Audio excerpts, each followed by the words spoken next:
నమస్కారం, CMR news కి స్వాగతం. హెడ్లైన్స్ చూద్దాం. తొలి దశ సార్వత్రిక ఎన్నికలకు 62.37% పోలింగ్.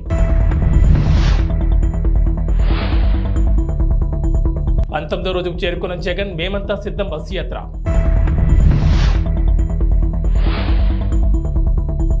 ఆగస్టు 15లోగా ఖచ్చితంగా 2 లక్షల రుణమాఫీ. రేవంత్ ప్రచండ భానుడు నడినెత్తిన నిప్పులు జరుగుతున్నా, వడగాల్పులు వీస్తున్నా దేశవ్యాప్తంగా 16.63 కోట్ల మంది ఓటర్లు తమ ఓటు హక్కును వినియోగించుకున్నారు. కొన్ని చోట్ల వర్షం కురుస్తున్నా కూడా ఓటర్లు ఓపికగా లైన్లో నిలబడి ప్రజాస్వామ్యంలో తమ పవిత్ర కర్తవ్యాన్ని నిర్వర్తించారు. శుక్రవారం రాత్రి 9 గంటల సమయం వరకు అందిన వివరాల ప్రకారం సార్వత్రిక ఎన్నికల సమరం తొలి దశలో భాగంగా 21 రాష్ట్రాలు, కేంద్రపాలిత ప్రాంతాల్లోని 102 స్థానాలకు జరిగిన ఎన్నికల్లో 62.37% ఓటింగ్ నమోదైంది. కొన్ని చోట్ల నుంచి ఇంకా పూర్తిగా వివరాలు అందనందున పోలింగ్ శాతాలు ఇంకా పెరిగే అవకాశం ఉందని ఈసీ ఒక ప్రకటనలో వెల్లడించింది.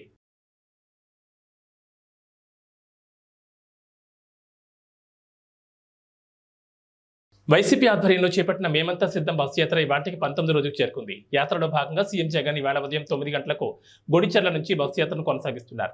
నక్కలపల్లి, పులపర్తి, యలమంచలి బైపాస్ మీదుగా అచ్యుతాపురం చేరుకుంటారు.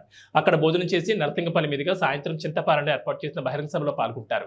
అనంతరం బయ్యవరం, కత్తింకోట, అనకాపల్లి బైపాస్, అస్కపల్లి మీదుగా చెన్నైపాలెం చేరుకుని రాత్రికి అక్కడ బస చేస్తారు. 10 ఏళ్ల వరకు తెలంగాణలో కాంగ్రెస్ ప్రభుత్వం ఉంటుందని సీఎం రేవంత్ రెడ్డి స్పష్టం చేశారు. కాంగ్రెస్ కార్యకర్తల అండతో కుర్చీపై కూర్చున్నామని, తమని ఎవరూ కదపలేరని మహబూబాబాద్ జనజాతర సభలో చెప్పుకొచ్చారు. ఆగస్టు 15 లోపు రైతులకు 2 లక్షల రుణమాఫీ చేసి చూపిస్తామన్నారు ముఖ్యమంత్రి రేవంత్ రెడ్డి. భద్రాద్రి రాముడు సాక్షిగా మాట ఇస్తున్నట్టు చెప్పారు. ఎన్నికల కోడ్ వచ్చి రుణమాఫీ చేయలేకపోయామని అన్నారు. రైతులకు వడ్లకు క్వింటాలకు 500 బోనస్ ఖచ్చితంగా అందిస్తామన్నారు. ఎన్నికల్లో వచ్చిన వాగ్దానాలన్నీ ఖచ్చితంగా కాంగ్రెస్ ప్రభుత్వం అమలు చేస్తుందని చెప్పారు. కేసీఆర్ గానీ 10 ఏళ్ళు గద్దె మీద ఉన్న మోడీని ఎందుకు గద్దె దించమంటలేడు? మిత్రులారా, మీరు ఆలోచన చేయండి. 100 రోజుల్లో నేను ఇన్ని పనులు చేసిన, ఇంకా చేయాల్సినవి ఉన్నాయి. ఇవాళ ఎన్నికల కోడ్ వచ్చింది కాబట్టి ఇవాళ రైతు రుణమాఫీ నేను చేయలేకపోయినా. అందుకే ఈ నారాయణపేట గడ్డ మీద నుంచి తెలంగాణ రైతాంగానికి 69 లక్షల రైతులకు నేను మాట ఇస్తున్నా. ఆగస్టు 15 తారీఖు లోపల 2 లక్షల రూపాయల రైతు రుణమాఫీ చేసి తీరుతా. ఎట్లయితే నారాయణపేట కొడంగల్ ఎత్తిపోతల పథకం పూర్తి చేసినో, ఎట్లయితే ఆర్టీసీ ఉచిత ప్రయాణం ఇచ్చినో, ఎట్లయితే 500 రూపాయలకు సిలిండర్ ఇచ్చినో, అట్లనే 15 ఆగస్టు లోపల 2 లక్షల రూపాయల రైతు రుణమాఫీ చేస్తా. ఏకకాలంలో మొత్తంలో మీకు రుణమాఫీ చేసే బాధ్యత నాది. మీ బిడ్డను నేను. చేనేత కార్మికులకు చెల్లించాల్సిన బకాయిలు 50 కోట్లను రాష్ట్ర ప్రభుత్వం విడుదల చేసింది. గత ఏడాది బతుకమ్మ చీరలకు సంబంధించి అప్పటి బీఆర్ఎస్ ప్రభుత్వం దాదాపు 351 కోట్ల బిల్లులు చెల్లించలేదు. దీంతో వేలాది మంది కార్మిక కుటుంబాలు ఆందోళన దిగాయి. మంత్రి పొన్నం కార్మికులతో చర్చించి బకాయిల విషయాన్ని ప్రభుత్వం దృష్టికి తీసుకెళ్లారు. దీంతో ప్రభుత్వం ఆర్థిక వెసులుబాటును దృష్టిలో పెట్టుకుని 50 కోట్లు రిలీజ్ చేసింది. దీంతో వేలాది మంది కార్మికులకు ఊరట కలగనుంది. అదేవిధంగా రాష్ట్ర ప్రభుత్వం గడిచిన 3 నెలల్లో సమగ్ర శిక్ష అభియాన్ యూనిఫామ్ల తయారీకి సుమారు 47 కోట్లు అడ్వాన్స్గా చెల్లించింది. నూలు కొనుగోలు, సైజింగ్కు 14 కోట్లు విడుదల చేసింది. గత ఏడాది వేసవిలో మొత్తం 6,369 అదనపు ట్రిప్పులు నడిపామని, ఈసారి ఆ సంఖ్యను 9,111కు పెంచామని రైల్వే శాఖ తెలిపింది. అత్యధికంగా పశ్చిమ రైల్వే నుంచి 1,878 ట్రిప్పులు ఉండగా, వాయువ్య రైల్వే నుంచి 1,623, దక్షిణ మధ్య రైల్వే నుంచి 1,112, తూర్పు మధ్య రైల్వే నుంచి 1,003 తర్వాతి స్థానాల్లో ఉన్నాయి. మీడియా కథనాలు, సోషల్ మీడియా ప్లాట్ఫామ్లు, railway integrated help line number 139, passenger reservation system వంటి వేదికల నుంచి సేకరించిన సమాచారం ఆధారంగా డిమాండ్ను అంచనా వేసినట్లు రైల్వే శాఖ వెల్లడించింది. డిమాండ్కు అనుగుణంగా మరిన్ని రైళ్లు, ట్రిప్పులను పెంచుతామని వెల్లడించింది. ప్రయాణికుల భద్రత, త్రాగునీటి లభ్యత, రద్దీ నియంత్రణ చర్యలు తీసుకోవాలని ఉన్నతాధికారులను రైల్వే శాఖ ఆదేశించింది.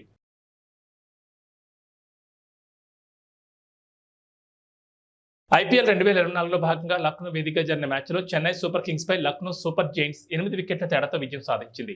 చెన్నై విధించిన 177 పరుగుల లక్ష్యాన్ని కేవలం 2 వికెట్లు కోల్పోయి 19 ఓవర్లలో ఛేదించింది. వరుస బాటంలకు ఫుల్ స్టాప్ పెట్టడమే కాకుండా చెన్నై వరుస విజయాలను అడ్డుకుంది. కేఎల్ రాహుల్ కెప్టెన్సీతోనూ బ్యాటింగ్తోనూ ఆకట్టుకున్నాడు. భారీ లక్ష్యాన్ని ఛేదించే క్రమంలో లక్నో ఓపెనర్లు కేఎల్ రాహుల్, క్వింటన్ డికాక్ ఆదినించే దూకుడుగా ఆడారు. లీడింగ్ రన్స్ చేయడమే కాకుండా కీపింగ్తోనూ ఆకట్టుకున్న KL Rahul player of the మ్యాచ్గా నిలిచాడు.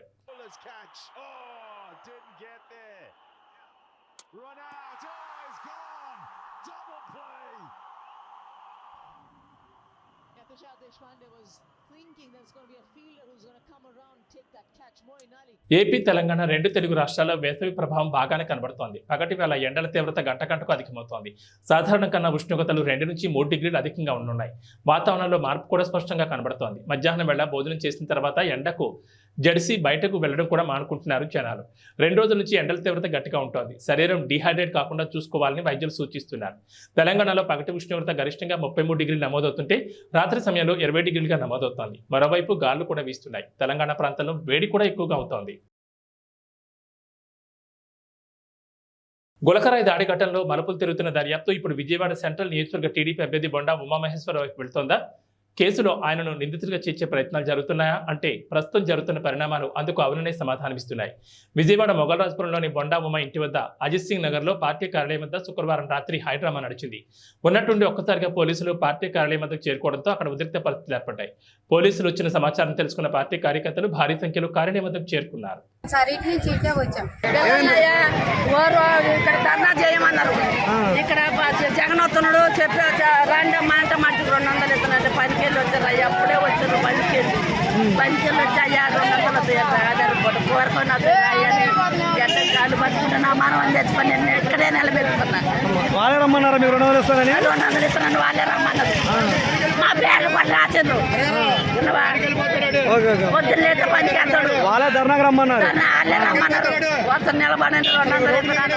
ఆయన వచ్చిన దాకుండి ఆయన వచ్చినాక వెళ్ళిపోయాడు. మేము పిల్లగాడు ఎక్కడైనా సరే పిల్లగాడు ఎవరు జోలికి వెళ్ళడు, ఒక చుట్టుకి వెళ్ళడు.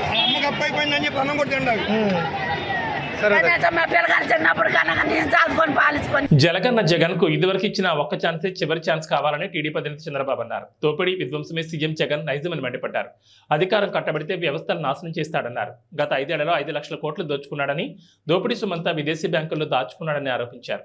ప్రజాగళ యాత్రలో భాగంగా శుక్రవారం కర్నూలు జిల్లా ఆలూరు, అనంతపురం జిల్లా రాయదుర్గం నియోజకవర్గ పరిధిలో కనేకరలో జరిగిన భారీ బహిరంగ సభలో ఆయన ప్రసంగించారు.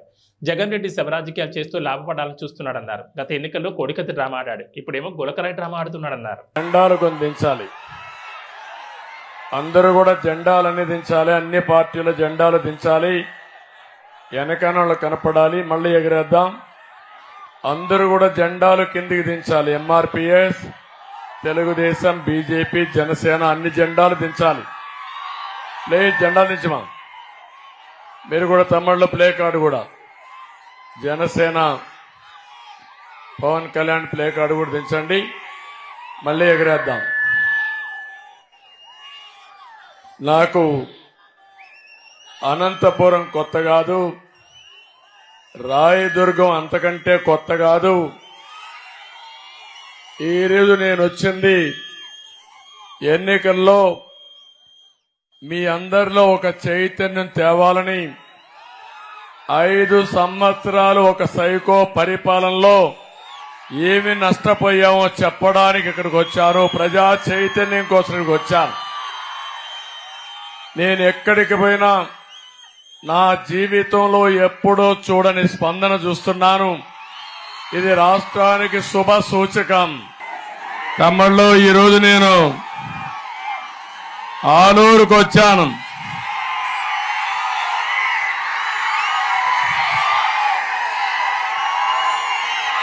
ఆలూరులో మీ ఉత్సాహం చూస్తా ఉంటే ఎన్నోసార్లు ఆలూరుకు వచ్చాను, కానీ ఇంత ఉత్సాహం నా జీవితంలో ఎప్పుడూ చూడలేదు. చాలా అభిమానంగా ఉన్నారు, ఉత్సాహంగా ఉన్నారు. ఈరోజు నేను ఒకటే మీ అందరినీ కోరడానికి వచ్చాను. ఏపీ చరిత్ర అదొకసారి తీసి పైకి పంపి పైకి ఇచ్చేయి. ఇటు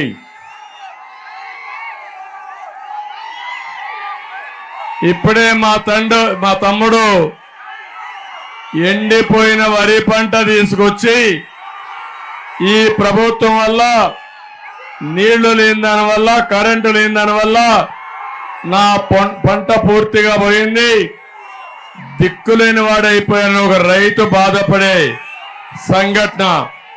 నేను ఈ విషయం కూడా మాట్లాడతాను. నగర్లో వైసీపీ అభ్యర్థి ఆర్కే రోజా నామినేషన్ దాఖలు చేశారు. అంతకుముందు నగర్లో పుదుపేట వినాయక స్వామి ఆలయంలో ఆర్కే రోజా దంపతులు ప్రత్యేక పూజలు నిర్వహించారు. అక్కడే నామినేషన్ పత్రాలపై సంతకాలు చేశారు. అనంతరం అక్కడి నుంచి నగరి ఆర్డీఓ కార్యాలయం వరకు భారీ ప్రదర్శనగా వచ్చారు. నగరి క్లాక్ టవర్ వద్ద మంత్రి రోజాకు వైసీపీ శ్రేణులు ఘన స్వాగతం పలికారు. తన కష్టాన్ని గుర్తించిన జగనన్న తనను చెల్లెలుగా భావించి అండగా నిలిచారని మంత్రి రోజా అన్నారు. తన సేవల గుర్తుగా మంత్రి పదవి ఇచ్చారన్నారు. మూడోసారి తనకు టికెట్ రాదని కొందరు ప్రచారం చేశారని, అయితే జగన్ అండతో తాను నేడు నామినేషన్ ఇస్తున్నట్లు చెప్పారు.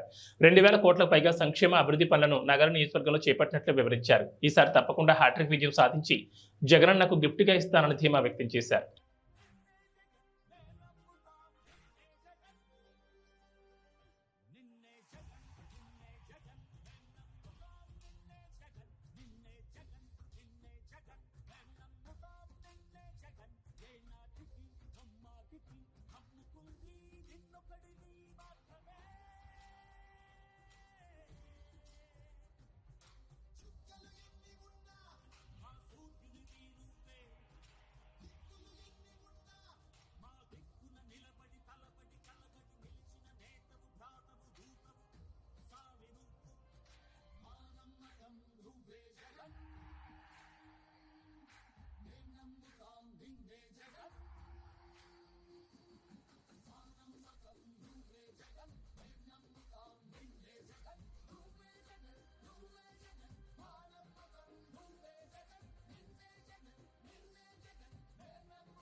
పెదకూరపాడు నియోజకవర్గంలో అభివృద్ధి చేశారంటేనే నన్ను నమ్మి ఓటు వేయండి అని ఎమ్మెల్యే నంబర్ శంకర్రావు అన్నారు. అమరావతి మండల కేంద్రంలో ప్రచారం నిర్వహించారు. ఈ సందర్భంగా మాట్లాడుతూ 2019లో ఒక ఛాన్స్ ఇచ్చారు, 2024లో మరో ఛాన్స్ ఇస్తే రాష్ట్రం మన నియోజకవర్గంలో మరింత అభివృద్ధి చెందుతుందని శంకర్రావు అన్నారు. ఫ్యాన్ గుర్తుపై ఓటు వేసి వైసీపీని గెలిపించాలని పెదకూరపాడు నియోజకవర్గ ప్రజలకు, నాయకులకు, అభిమానులకు పేరు పేరున అభ్యర్థించారు. కిలోమీటర్లు మనకోండి 7 సీ పోర్టులు తయారు చేస్తున్నాడు. అవి కనుకొస్తే మనకి ఇన్కమ్ రావడానికి ఎక్కువ అవకాశం ఉంది. ఆయన చేసే పనులు చాలా మంచి పనులు. రాబోయే రోజుల్లో మంచి ఇన్కమ్ వస్తుంది ఆంధ్రప్రదేశ్ కి. మరి ఐటీ రావాలంటే ఇక్కడ వాతావరణం క్లైమేట్ మనకి బాగా లేనప్పుడు ఇక్కడ రాదు, ఐటీ రాదు. అన్ని చోట్లకి ఐటీ రాదు. చంద్రబాబు చెప్పేది నేనే ఐటీని సృష్టించారని చెప్తున్నాడు. మరి ఇక్కడ ఎందుకు పెట్టలేకపోయారు? 14 సంవత్సరాలు సీఎం గా ఉన్నాడు. వైజాగ్ లో ఎందుకు పెట్టలేదు? విజయవాడలో ఎందుకు పెట్టలేదు? తిరుపతిలో ఎందుకు పెట్టలేదు? హైదరాబాద్ అనేది ఆయన చెప్పే మాటలు ఇవన్నీ నేనే సృష్టించాను. హైదరాబాద్ నేచురల్ గా గ్రోత్ అది. ఐటీ అనేది అక్కడ కుదిరింది, వచ్చేసింది అంతే. అన్ని రాష్ట్రాలు వచ్చారు, అక్కడ కుదిరింది. బెంగళూరు కుదిరింది, మద్రాసు కుదిరింది, పూణే కుదిరింది. మిగతా రాష్ట్రాలు కుదరలేదే. బాంబే కుదరలేదే, కలకత్తా కుదరలేదే, ఢిల్లీ కుదరలేదే. ఈయన చెప్పేవన్నీ గ్రాఫిక్స్, ఈయన చెప్పేదంతా అబద్ధాలు. మన ఆంధ్రప్రదేశ్ లో ఐటీ రావాలంటే ఏదైనా కొద్ది గొప్ప వస్తే వైజాగ్ తప్పితే ఎక్కడికి రాదు. అది అక్కడ మనకి అన్ని భాషలు వచ్చిన వాళ్ళు అక్కడ ఎంతో కొంత ఉన్నారు కాబట్టి అక్కడ డెవలప్ అవడానికి అవకాశం ఉంది. ఈ చంద్రబాబు చెప్పేది గ్రాఫిక్స్ మాత్రం దయచేసి మీరు నమ్మొద్దు. మీరు నమ్మితే మునిగిపోవడం తప్పితే ఆయన చెప్పే మాటలు ఒక్కటి కూడా నిజం లేదు. మరి మనకి ఇన్కమ్ రావాల్సిన సోర్స్ ఉన్నాయి, చాలా ఉన్నాయి. మనకి సీ పోర్ట్ ఉంది, 800-900 కిలోమీటర్లు ఉంది. అక్కడ పోర్టులు పెడుతున్నాడు. అక్కడ పోర్టు పెడితే మరి ఎక్స్పోర్ట్ ఇంపోర్ట్. జగన్ను మరోసారి ముఖ్యమంత్రిగా చేయాలని ఎన్నికల ప్రచారంలో భాగంగా వైసీపీ బద్వేల్ అదనపు సమన్వయకర్త నల్లేరు విశ్వనాథ్ రెడ్డి అన్నారు. కడప జిల్లా కలసపాటు మండలంలోని పలు గ్రామాల్లో వైసీపీ బద్వేల్ అదనపు సమన్వయకర్త నల్లేరు విశ్వనాథ్ రెడ్డి జరగబోయే ఎన్నికల్లో భాగంగా ఇంటింటి ప్రచారం నిర్వహించారు. ముందుగా ఆ గ్రామాల ప్రజలు ఆయనకు పూలమాలలు వేసి ఘనంగా స్వాగతం పలికారు. అనంతరం మాట్లాడుతూ రాష్ట్రంలోని గ్రామాలు సైతం ప్రజలకు సంక్షేమ ఫలాలు అందాలన్నా, అభివృద్ధి చెందాలన్నా మరోసారి జగనన్నను ముఖ్యమంత్రిగా చేయాలని కోరారు. సంక్షేమ లక్ష్యంగా పనిచేస్తూ అహర్నిశలు ప్రజల అభివృద్ధి కోసం పాటుపడే జగనన్నను మరోసారి ముఖ్యమంత్రిగా గెలిపించాలని ఆయన కోరారు. ఫ్యాన్ గుర్తుపై ఓట్లు వేసి ఎమ్మెల్యే అభ్యర్థి దాసరి సుధని మరియు కడప ఎంపీ అభ్యర్థి వైఎస్ అవినాష్ రెడ్డిని అత్యధిక మెజార్టీతో గెలిపించాలన్నారు.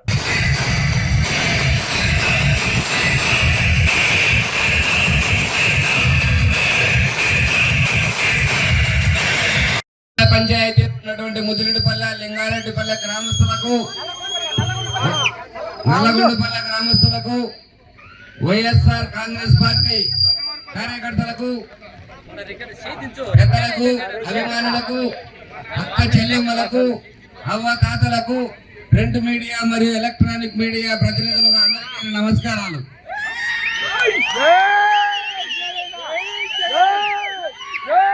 ప్రచారంలో భాగంగా నాకు ముదిరెడ్డిపల్లె రావడం చాలా సంతోషకరమైన విషయం. ఎందుకంటే ముదిరెడ్డిపల్లెతో గత నాకు 30 సంవత్సరాల నుంచి వ్యాపార రీత్యా కానీ, స్నేహితపరంగా కానీ, రాజకీయ కానీ అవినావ సంబంధం ఉంది. అందుకే నేను ధన్యవాదాలు తెలుపుకుంటూ సంతోషపడుతున్నాను.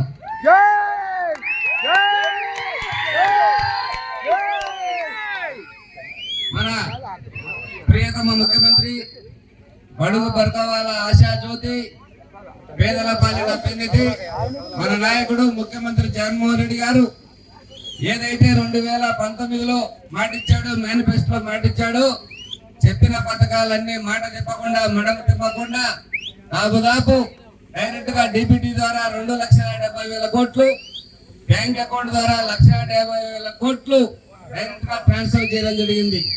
ఆ రోజు ఏం చెప్పాడంటే ప్రచారంలో భాగంగా కులాలు చూడం, మతాలు చూడం, పార్టీలు చూడం, వర్గాలు చూడం అని చెప్పే ప్రతి ఒక్కరికి పథకాలు ఇచ్చినటువంటి మన జగన్మోహన్ రెడ్డి. ఏమైనా నా వల్ల మీకు లబ్ధి చేరుకుంటే నాకు ఓటేయండి అని చెప్పిన ఏకైక దమ్మున్న వ్యక్తి జగన్మోహన్ రెడ్డి. భారతదేశంలో కూడా ఏ ఒక్క ముఖ్యమంత్రి, ఏ ఒక్క నాయకుడు కానీ నా వల్ల లబ్ధి పొందింటే ఓటేయండి అని చెప్పిన వారు ఎవరు లేరు. చెప్పినాడు ఏకైక ముఖ్యమంత్రి మన జగన్మోహన్ రెడ్డి.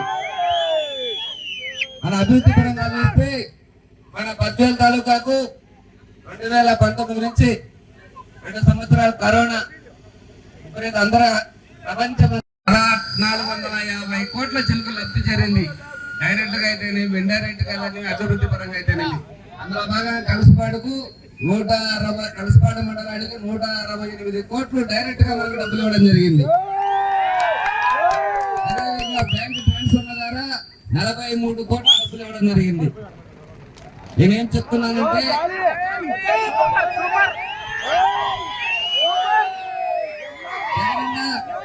ఎలక్షన్ లో నవరత్నాల్లో భాగంగా విద్యా వైద్యానికి ఎక్కువ పీట వేశాడు. ఎందుకు వేశాడంటే విద్యా వైద్యం ఎక్కడ ఉంటే అక్కడ అభివృద్ధి బాగుంటుంది, ఆ ఇల్లు బాగుంటుంది, జిల్లా బాగుంటుంది, రాష్ట్రం బాగుంటుందని చెప్పి విద్యా వైద్యానికి వేశాడు. విద్యా వ్యవస్థలో భాగంగా మన జగనన్న ప్రతి ప్రభుత్వ పాఠశాలను కూడా ప్రైవేటు పాఠశాలలుగా తీర్చిదిద్దడం జరిగింది. ఎంతో మందికి అద్భుతంగా శానిటరీ విషయంలో కానీ, బుక్కుల విషయంలో కానీ, డ్రెస్సుల విషయంలో కానీ, మధ్యాహ్నం భోజన విషయంలో కానీ, పిల్లలు చదువుకునే విషయంలో అనే విధంగా తీర్చడం జరిగింది. ప్రపంచ స్థాయిలో విద్యా వ్యవస్థలో పోటీ పడాలని చెప్పి ప్రతి స్కూల్లో ఇంగ్లీష్ మీడియం పెట్టడం జరిగింది. అంతేకాకుండా Eiffel, TOEFL, IB, CBSE syllabus కూడా పెట్టడం జరిగింది. తర్వాత ఇంకొక పోతే ఆరోగ్యపరంగా ఎదుర్కొంటే ఇంత ముందు మనకు ఆరోగ్యశ్రీ కేవలం 10 లక్షల రూపాయలు, ఇప్పుడు తెలంగాణ వచ్చిన తర్వాత 25 లక్షల రూపాయలు పరిమితి చేయడం జరిగింది. లేకపోతే ప్రతి హెల్త్ రాష్ట్ర వ్యాప్తంగా 10,000 హెల్త్ క్లినిక్ పెట్టి ప్రతి ఇంటికి ఒక ఫ్యామిలీ డాక్టర్ కూడా ఏర్పాటు చేయడం జరిగింది. అంతేకాకుండా తెలంగాణ ముఖ్యమంత్రి అయిన తర్వాత ఏకంగా 17 మెడికల్ కాలేజీలు పెట్టి 100,000 మంది డాక్టర్లను ప్రకటించడం జరిగింది. మన బద్వేల్లో డయాలసిస్ సెంటర్, ఇన్ని రోజులు మనం ఎక్కడైనా కిడ్నీతో చుట్టూ డయాలసిస్ ఢిల్లీలో పరిస్థితి. ఈ రోజు బద్వేల్లో కూడా డయాలసిస్ ఏర్పాటు చేయడం జరిగింది. ప్రభుత్వ విప్ ఎమ్మెల్యే గ్రంథి శ్రీనివాస్ భీమవరం నియోజకవర్గానికి వైసీపీ ఎమ్మెల్యే అభ్యర్థిగా నామినేషన్ దాఖలు చేశారు. అయితే ఎమ్మెల్యే గ్రంథి శ్రీనివాస్ నామినేషన్ దాఖలు చేస్తున్నారనే సమాచారం ప్రజలకు తెలియడంతో ఎవరికి వారు వేలాదిగా తరలివచ్చారు. వారి రాకతో భీమవరం జనసంద్రంగా మారింది. ఒక విధంగా చెప్పాలంటే ముఖ్యమంత్రి జగన్మోహన్ రెడ్డి ప్రజా సంకల్ప యాత్రలో పాదయాత్ర చేసినప్పుడు జనాదరణ ఎలా ఉందో నేడు ఎమ్మెల్యే గ్రంథి శ్రీనివాస్ కు ప్రజాదరణ అలా ఉందని చెప్పొచ్చు. పట్టణంలో మెయిన్ రోడ్డుతో పాటుగా ఏ రోడ్డు చూసినా ఆయన అభిమానులు ఎదురేగి మరీ ఆయనకు మద్దతు పలికారు. నామినేషన్ దాఖలు సందర్భంగా ఎమ్మెల్యే గ్రంథి శ్రీనివాస్ ఉదయమే భీమవరం ఎలవేల్పు మావుళ్ళ అమ్మవారిని దర్శించుకుని ప్రత్యేక పూజలు నిర్వహించారు. ముందుగా ఆలయ పరిధిలోని వినాయకుడికి పూజలు నిర్వహించారు. అనంతరం పద్మావతి వెంకటేశ్వర స్వామిని దర్శించుకున్నారు. తనకు మద్దతు పలకడానికి ఇంటికి వచ్చిన వేలాది మంది అభిమానులతో ఆయన కరచాలనం చేశారు. పాదయాత్ర చేసుకుంటూ ఆర్డీఓ కార్యాలయానికి చేరుకుని ఎన్నికల అధికారి ఆర్డీఓ శ్రీనివాస్ రాజులకు నామినేషన్ పత్రాన్ని అందించారు.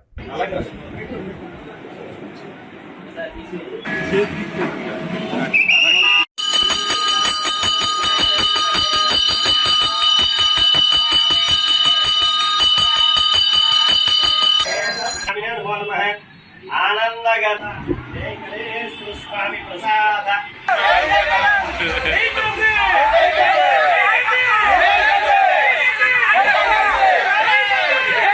తీసుకోండి.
బాగా జరిగింది. దానికి అవ్వదు.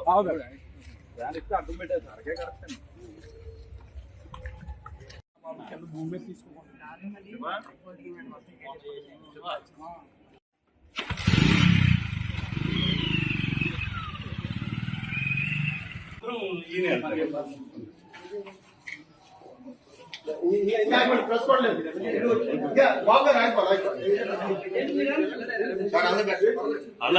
భీమవరం నియోజకవర్గ వైఎస్ఆర్ కాంగ్రెస్ పార్టీ అభ్యర్థిగా నామినేషన్ దాఖలు చేయడం జరిగింది. 2019 నుంచి 24 దాకా నా సాయశక్తుల భీమవరం నియోజకవర్గ అభివృద్ధి కోసం ఇక్కడ ప్రజలకి ఏ సమస్య వచ్చినా కూడా వారికి అందుబాటులో ఉండి వారి ప్రతినిధిగా వారి సమస్యలకి బాధ్యతను వహిస్తూ వాటిని పరిష్కరించడానికి నా స్థాయి శక్తుల నేను ప్రయత్నం చేయడం జరిగింది. ముఖ్యంగా జగన్మోహన్ రెడ్డి గారి పరిపాలన ఒక రెవల్యూషనరీ పరిపాలన అందించడం జరిగింది. గత ప్రభుత్వాలన్నీ కూడా నిర్లక్ష్యం చేస్తే ఆర్థిక అసమానతతో తొలగించే విధంగా ఎస్సీ, ఎస్టీ, బీసీ అగ్రవర్ణాల్లో కూడా పేదలందరికీ కూడా మేలు చేసే విధంగా నవరత్నాల ద్వారా ఆయన పరిపాలన అందించడమే కాకుండా పరిపాలన వికేంద్రీకరణలో భాగంగా సచివాలయ వ్యవస్థను ఏర్పాటు చేయడం, అలాగే పేదలకి సేవ చేసే దాంట్లో భాగంగా వాలంటీర్ వ్యవస్థను ఏర్పాటు చేయడం, ఇవన్నీ చేసి చెప్పినవన్నీ కూడా చేసి మళ్ళీ రేపు ఎన్నికలకి మేము ప్రజల దగ్గరికి ఓటు అడుగుతానికి వెళ్తున్నాం. నిజంగా ఓటు అడుగు హక్కు ఎవరికన్నా ఉన్నదంటే కనుక జగన్మోహన్ రెడ్డి గారికి, వైఎస్ఆర్ కాంగ్రెస్ పార్టీ అభ్యర్థులకి, వైఎస్ఆర్ కాంగ్రెస్ పార్టీ నాయకులకి, వైఎస్ఆర్ కాంగ్రెస్ పార్టీ కార్యకర్తలకే ఓటు అడిగే హక్కు ఉంది. ఎందుకంటే మనం గతంలో చూసాం, చాలా సీనియర్ అని 40 సంవత్సరాల ఇండస్ట్రీ అని 14 సంవత్సరాల ముఖ్యమంత్రి అన్న వ్యక్తి ఏ ఒక్క వాగ్దానాన్ని కూడా అమలు చేయకుండా సుమారు 650 వాగ్దానాలు అనేదానికన్నా అబద్ధాలు అనొచ్చు, ప్రజల దగ్గర అబద్ధాలు ఆడి ఓట్లు వేయించుకుని 2014 ఎన్నికలు అయిన తర్వాత ప్రజలకి వెన్నుపోటు పొడిచిన వ్యక్తి. వెన్నుపోటు అనేది పేటెంట్గా పెట్టుకున్న వ్యక్తి చంద్రబాబు నాయుడు గారు. ఇవాళ జగన్మోహన్ రెడ్డి గారి పక్షాన ప్రజలందరూ కూడా ఉన్నారు కాబట్టి అన్ని పార్టీలకి సంబంధించి ప్రతి పార్టీకి ఎంతో కొంత ఓట్ పర్సంటేజ్ ఉంటుంది. కానీ వాళ్ళ ప్రజల పూర్తి సంపూర్ణమైన మద్దతును ఎవరు కూడా పొందలేకపోయారు. అటు కమ్యూనిస్ట్ పార్టీలు కానీ, అటు భారతీయ జనతా పార్టీ కానీ, లేకపోతే జనసేన పార్టీ కానీ, తెలుగుదేశం పార్టీ కానీ, కాంగ్రెస్ పార్టీ కానీ, ఏ పార్టీ కూడా మెజార్టీ పీపుల్ మద్దతుని కూడగట్టలేకపోయారు.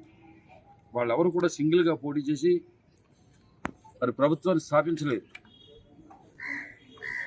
నిజంగా ప్రజాస్వామ్యంలో ఉన్న వెసులుబాటుని ఆసరాగా చేసుకుని అందరం కలిపి ఒకళ్ళ మీద యుద్ధం చేస్తామంటే అది నిజంగా ఒకడి మీదకి 10 మంది కలిపి యుద్ధానికి వెళ్తుంటే మన సమాజంలో ఎవరైనా న్యాయమని అంటారా?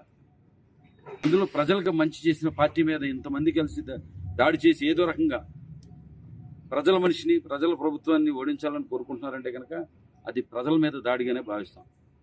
ఇవాళ రాష్ట్ర ప్రజలందరూ కూడా అలా భావించి జగన్మోహన్ రెడ్డి గారి వెంట నడిచి మళ్ళీ మన ప్రభుత్వం, వైఎస్ఆర్ ప్రభుత్వం, జగన్మోహన్ రెడ్డి గారిని మన ముఖ్యమంత్రిగా చేసుకోవడానికి సిద్ధంగా ఉన్నారని చెప్పి తెలియజేసుకుంటాం. ఇవాళ నామినేషన్ వేసానని చెప్పండి. ఇళ్ల పట్టాలు ఇవ్వకుండా నల్లమేలు రామకృష్ణారెడ్డి కోర్టులో కేసు వేసి అడ్డుకున్నారని, ఇది నిజమని నిరూపిస్తే ఈ క్షణం పోటీ నుండి తప్పుకోవడానికి నేను రెడీ అని, నిరూపించకపోతే పోటీ నుండి తప్పుకోవడానికి మీరు రెడీనా అని నల్లమేలు ప్రశ్నించారు. ఈ విషయంపై నల్లమేలు నుండి ఇప్పటికే లీగల్ నోటీస్ ఎమ్మెల్యే అందుకున్నారు. అదే ఆ పట్టాల గురించి తప్పుడు ప్రచారం చేస్తున్నారు. నేను కోర్టులో వేసాను. నేను ఇప్పుడు మీ ఎదురుగా ఛాలెంజ్ చేస్తున్నాను. మీరు అడగండి ఆయన. నేను కోర్టులో వేసినట్టు ఆయన నిరూపించగలిగితే నేను ఇవాళ పోటీని తప్పుకుంటాను. నిరూపించలేకపోతే ఆయన తప్పుకుంటాడేమో అడగండి. మేము వచ్చిన తర్వాత మీకు పట్టాలు ఇచ్చే బాధ్యత నాది.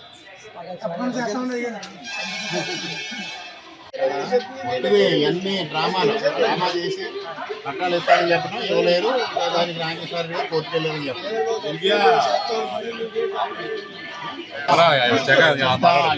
ఇవన్నీ అబద్ధాలు చెప్తారు. చేతగానే తను ఏంటంటే మీ వేసిన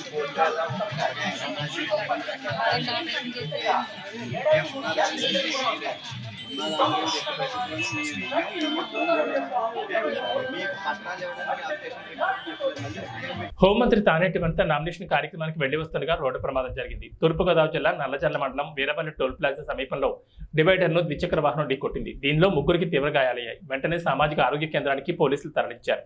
ఇద్దరి పరిస్థితి విషమంగా ఉండడంతో రాజమండ్రి ప్రభుత్వ ఆసుపత్రికి తరలించారు.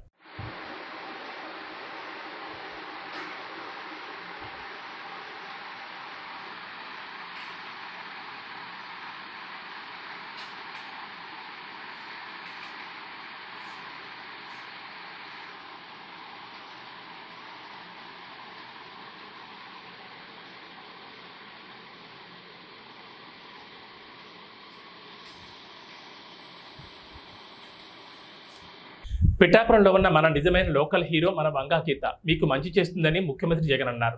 Local hero versus cinema hero ఎన్నికల్లో మీ ఓటు లోకల్ హీరోకే వేయాలని సీఎం జగన్ అన్నారు. పిఠాపురంలో ఉన్న ప్రతి ఒక్కరూ ఆలోచన చేయమని కోరుతా ఉన్నాను. లోకల్ హీరో కావాలనా లేకపోతే సినిమా హీరో కావాలనా అని ఆలోచన చేసుకోమని కోరుతా ఉన్నా. అక్కకు ఓటేస్తే ఎప్పుడు మీతోనే ఉంటుంది, మీకు మంచి చేస్తుంది. నేను కూడా దగ్గరుండి మంచి చేయిస్తాను అక్కతో. కానీ సినిమా హీరోకు మాత్రం ఓటు వేస్తే ఓటు వేయించుకున్నంత సమయంలో మాత్రమే ఇక్కడ ఉంటాడు. జ్వరం వచ్చినా కూడా తాను మళ్ళీ హైదరాబాద్కి వెళ్ళిపోతాడు. గుర్తుపెట్టుకోని మీ అందరితో కూడా కోరుతా ఉన్నాను. అక్కపై మీ చల్లని దీవెనలు ఆశీస్సులు ఉంచవలసిందిగా సవినయంగా కోరుతా ఉన్నా. ఏబీ బులెటిన్ విశేషాలు. నమస్కారం.